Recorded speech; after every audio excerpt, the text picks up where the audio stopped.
CCI కేంద్రాల్లోనే రైతులు పండించిన పత్తికి కనీస మద్దతు ధర లభిస్తుందని, రైతులెవరూ ప్రైవేటు వ్యక్తులకు పత్తిని అమ్ముకొని నష్టపోవద్దని ఎమ్మెల్యే గండ్ర సత్యనారాయణరావు అన్నారు.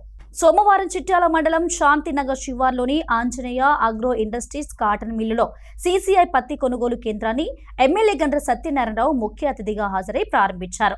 సీసీఐ కొనుగోలు కేంద్రంలో ప్రైవేట్ వ్యాపారులను ప్రోత్సహించవద్దని, బయ్యర్ మాత్రమే మద్దతు ధర చెల్లించి కొనుగోలు చేయాలని సూచించారు.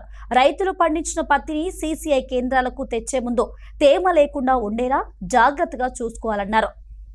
మద్దతు ధర 8,100 క్వింటల్ చొప్పున కొనుగోలు జరుగుతుంది. తేమ శాతము 8% తప్పకుండా ఉండేటట్టు చూసుకోవాలి. ఎందుకంటే ఎండలు మంచిగానే కొడుతున్నాయి, తేమ శాతం ఉంటుంది.